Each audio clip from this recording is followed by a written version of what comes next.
Assalamualaikum and welcome to my channel AHA Assignments and Info. Dear students, मैंने manual research project B8 का जो आपका autumn 2020 का topic है प्रोमोटिंग चिल्ड्रंस वेलबींग, इस पे मैंने रिसेंटली एक वीडियो अपलोड की थी और आप लोगों की तरफ से बहुत अच्छा रिस्पांस मिला है और आप लोगों ने कहा है इसका सेकेंड पार्ट भी अपलोड करने के लिए. सो डियर स्टूडेंट्स, आज मैं आपके लिए question number 6 to question number 13 आपको एक्सप्लेन भी करूंगी और उसके बारे में आपसे बात भी करूंगी ताकि आप अपना प्रोजेक्ट खुद से कर सकें. उसके अलावा मैंने आपको एक ऑप्शन दी थी कि अगर आप चाहें तो आप अपना प्रोजेक्ट बनवाने के लिए मुझे भी ऑर्डर कर सकते हैं और उसके लिए मैंने अपने कॉन्टेक्ट नंबर्स डिस्क्रिप्शन में दिए हुए हैं. सो होपफुली किसी किस्म की कोई कंफ्यूजन नहीं होगी. ओके डियर स्टूडेंट्स, चलते हैं क्वेश्चन नंबर 6 की तरफ डायरेक्टली. और क्वेश्चन नंबर 6 क्या है? Who were the participants in your project? Dear students, अब पार्टिसिपेंट्स इन योर प्रोजेक्ट, अब आप ये सोचें कि इसी तरह ना एक और नीचे क्वेश्चन आएगा, उसमें भी आपने sample of population of study देनी है. तो इन दो क्वेश्चंस में आप डिफरेंस समझेंगे कि इन दो क्वेश्चंस में डिफरेंस क्या है, एक ही चीज को रिपीट नहीं करना. अब देखें, अब यहाँ ये जो आपको इटैलिक में गिवन है ये आपके रिसर्च मैनुअल पे गिवन है, ठीक है. वो क्या कहता है? Give details of the individuals और groups who were focused in this project. For example, अच्छा, अब किस किस्म के स्टूडेंट्स को फोकस किया गया था इस प्रोजेक्ट में, ठीक है, यानी कि वो कौन से लेवल के स्टूडेंट्स थे, उनका सोशो इकोनॉमिक स्टेटस क्या था, कहाँ से बिलोंग करते थे, बैकग्राउंड क्या था, ठीक है, कौन से स्कूल से ताल्लुक रखते थे या किस एरिया के थे, पुअर थे, रिच थे या स्टैंडर्ड थे, कौन से थे, ठीक है. वो सारा कुछ आपने इस क्वेश्चन में लिखना है. इस क्वेश्चन में आपने ये नहीं बताना कि आपने कितने स्टूडेंट सेलेक्ट किए, बल्कि आपने अपने पार्टिसिपेंट्स का बैकग्राउंड या और उसके साथ साथ आपने ये भी बताना है कि उनके पास कौन सी स्किल्स हैं. यानी अगर फॉर एग्जांपल आप अगर कोई आपकी स्टडी है कंप्यूटर पे, तो आप जाहिर है आप जो स्टूडेंट सेलेक्ट करेंगे वो कंप्यूटर स्किल्स उनमें हैं नहीं हैं, ठीक है. अब जिस तरह अभी प्रोमोटिंग चिल्ड्रंस वेल बीइंग हमारा टॉपिक है, तो इसमें आप इसमें मेंशन करेंगे कि आप जो सेलेक्ट कर रहे हैं क्या वो स्टूडेंट्स बिहेवियर वाइज कैसे हैं, उनके पास कम्युनिकेशन स्किल्स कैसी हैं, उनकी एबिलिटीज और स्किल्स कैसी हैं, ठीक है. होप सो आपको क्लियर होगा. आगे एक और क्वेश्चन आएगा, उससे कंफ्यूज नहीं करना इस क्वेश्चन नंबर 6 को. ओके, अब आ जाते हैं अपने क्वेश्चन नंबर 7 पे. 7 क्वेश्चन क्या कहता है कि how did you try to solve the problem, ठीक है.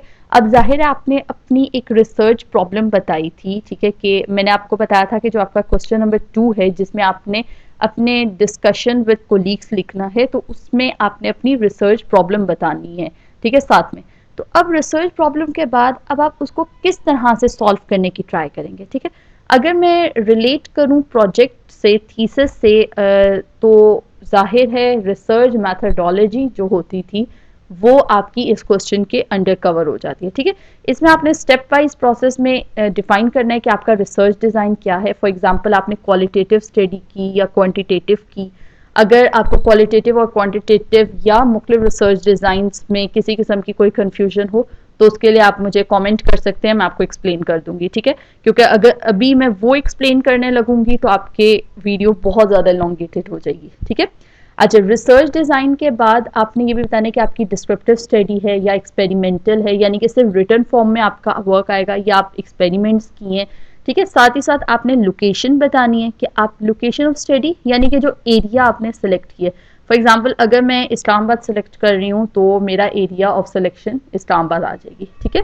टारगेट पॉपुलेशन यानी कि कौन से लेवल के स्टूडेंट्स को आपने टारगेट किया, प्राइमरी, एलिमेंट्री या सेकेंडरी या हाई लेवल, ठीक है.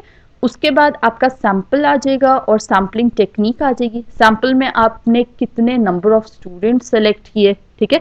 जिस तरह ये जो मैंने सैंपल एक प्रोजेक्ट सामने आपके है, इसमें मैंने सेलेक्ट किए हैं तकरीबन 100 स्टूडेंट्स. सॉरी, मुझसे कर्सर मूव हो गया. तो हमने ऑलमोस्ट 100 स्टूडेंट सेलेक्ट किए जिसमें से 70 जो थे वो एक जेंडर के थे और सॉरी 40 और इट्स ऑलमोस्ट 80 एलिमेंट्री स्टूडेंट्स मैंने सेलेक्ट किए जिसमें 40 मेल और 40 फीमेल सेलेक्ट किए, ठीक है. उसके बाद सैम्पलिंग टेक्निक क्या ली. Sampling techniques different kind of sampling techniques होती हैं, जिस तरह से रैंडम सैम्पलिंग होती है, पर्पसफुल सैम्पलिंग होती है, ठीक है. इस तरह और भी बहुत सारी होती है. तो अब यहाँ पर मैंने कौन सी सैम्पलिंग ली है वो आपने डिफाइन करना है, ठीक है। लाइक अगर आपने बस रेंडमली स्टूडेंट सेलेक्ट कर लिए है तो आपकी वो रैंडम सैम्पलिंग हो जाएगी। अगर आपने किसी खास मकसद से कुछ सिलेक्टेड स्टूडेंट्स को सिलेक्ट किए तो आपकी वो पर्पसिव सैम्पलिंग हो जाएगी, ठीक है। इसके अलावा भी और बहुत सारी टाइप्स हैं सैम्पलिंग की जो आप स्टडी कर सकते हैं, ठीक है। उसके बाद आप इस क्वेश्चन में मजीद आगे, क्योंकि स्टेप वाइज प्रोसीजर देखना है आपने, जाहिर है आप अगर अपना मैनुअल चेक करेंगे उसमें ये 10 मार्क्स का क्वेश्चन है और इसमें काफ़ी ज़्यादा लाइंस के बने, इसलिए अगर आप हेडिंग वाइज लिखेंगे तो आपके सुपरवाइजर के लिए भी इजी होगा और आपके लिए भी इजी होगा उसको सॉर्ट आउट करना, ठीक है।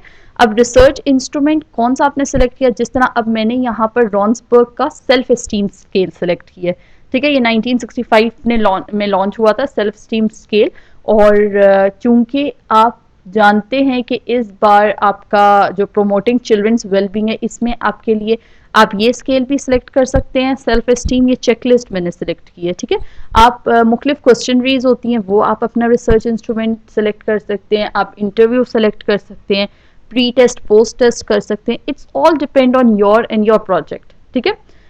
तो उसके बाद validity and reliability of instrument हम चेक करेंगे कि, और उसका बेहतरीन तरीका ये होता है कि जिस आप ना कुछ सिलेक्टेड हेड्स ले लें या कुछ टीचर्स ले लें और उनको क्वेश्चनरी दे दें या जो भी चेकलिस्ट है और वो उसको अप्रूव कर दें, तो वो आपकी रिलायबिलिटी और वैलिडिटी इंप्रूव हो जाती है उसकी, ठीक है। फिर डेटा कलेक्शन प्रोसीजर आ जाता है कि आप अपना डेटा किस तरह से कलेक्ट करेंगे, ठीक है। मैंने यहाँ पर अपने प्रोजेक्ट में कंप्लीट डिटेल दी है कि आई विजिटेड और फिर इस तरह किस तरह मैंने कलेक्ट किया, ठीक है। फिर डेटा एनालिसिस के लिए आप क्या यूज़ करेंगे, कोरिलेशन यूज़ करेंगे, टी टेस्ट यूज़ करेंगे, SPSS यूज़ करेंगे या क्या यूज़ करेंगे, ठीक है। वो आप कंप्लीट उस क्वेश्चन में दे देंगे।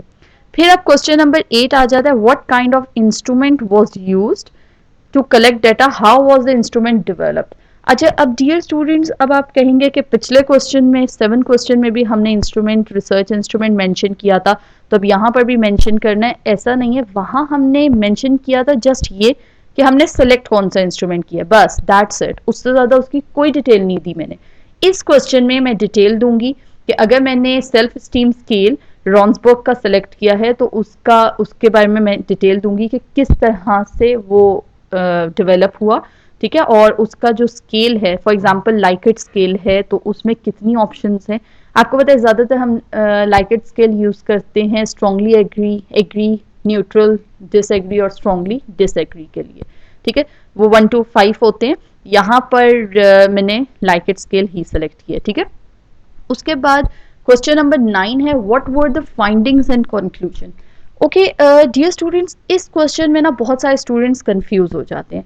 इसमें आपने रिजल्ट्स नहीं देने, यानी कि आपने टेबल्स नहीं बनाने, आपने SPSS में जो आपने रन किया है अपने डेटा को वो आपने यहाँ टेबल्स में मेंशन नहीं करना, बल्कि आपने उस सब का निचोड़ देना है। यानी कि आपने जो स्टडी की उसके बाद आपको क्या फाइंडिंग्स मिली, आपने क्या फाइंड आउट किया, ठीक है। और वो थ्योरेटिकली आएगा, लेकिन अगर आप अपने थ्योरी को सपोर्ट करने के लिए टेबल्स ऐड करना भी चाहते हैं या कोई ग्राफ्स ऐड करना चाहते हैं या कोई फिगर ऐड करना चाहते हैं, तो वो आप यहाँ से मेंशन करेंगे उसका फिगर नंबर या ग्राफ नंबर, जिस तरह यहाँ मैंने मेंशन किया टेबल नंबर 1, और ब्रैकेट में अपेंडिक्स 1 लिख देंगे। Appendix 1 means at the end आप एक लिस्ट दे देंगे और उसमें वो टेबल्स या ग्राफ्स या फिगर्स इंक्लूडेड होंगे, ठीक है। होप सो क्लियर होगा आपको। और उसके बाद एक और हेडिंग आ जाएगी इस क्वेश्चन की, कंक्लूजन, जिसमें आप कंक्लूड कर लेंगे फ्यू लाइंस में कि आफ्टर ऑल आपने क्या किया, ठीक है। फिर आ जाता है question number 10, summary of project. बहुत ब्रीफ सा आपने लिखना है, ठीक है, लेकिन बहुत इंपॉर्टेंट है, क्योंकि अगर इसमें ना कंप्लीट आपकी ब्रीफ डिटेल्स आ जाएंगी, यानी अगर पूरा प्रोजेक्ट में ना भी आपका पढ़ूँ ना, फॉर एग्जांपल आपका सुपरवाइजर आपका पूरा प्रोजेक्ट ना भी पढ़े, सिर्फ आपका समरी ऑफ प्रोजेक्ट पढ़ ले तो उसे समझ आ जाना चाहिए कि आपने कहाँ कैसे अपनी स्टडी को कंडक्ट किया और आपका क्या रिजल्ट आया, ठीक है।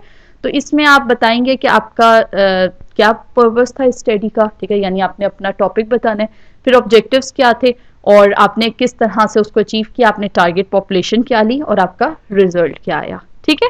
ये सब कुछ आपने क्वेश्चन नंबर 10 में बताना है। उसके बाद चलते हैं क्वेश्चन 11 पे। क्वेश्चन 11 और क्वेश्चन नंबर 12 ये बहुत इंपॉर्टेंट क्वेश्चंस हैं आपके इस रिसर्च प्रपोजल के, इस रिसर्च प्रोजेक्ट के, और मेन आपका जो दारोमदार है ना आपका जो मार्किंग का, वो इन्हीं 2 क्वेश्चंस पे है, ठीक है।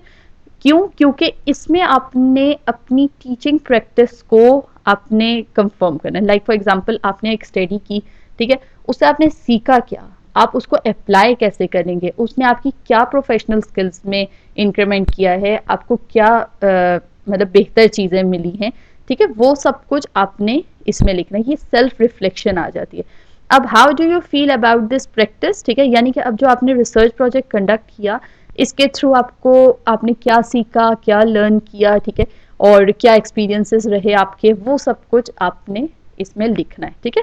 फिर इसी तरह से क्वेश्चन नंबर 12 है, what has it added to your professional skills as a teacher, यानी कि एज अ टीचर, ये बिल्कुल 5 मार्क्स का बहुत शॉर्ट सा है, आपने बताना है कि आप एज अ टीचर इसने क्या एड अप किया, यानी कि आपकी टेक्निक्स में कुछ डिफरेंस आएगा स्टूडेंट से डील करने में, या आप उनको अब बेहतर समझ सकेंगे, बेहतर अंडरस्टैंड कर सकेंगे, ठीक है।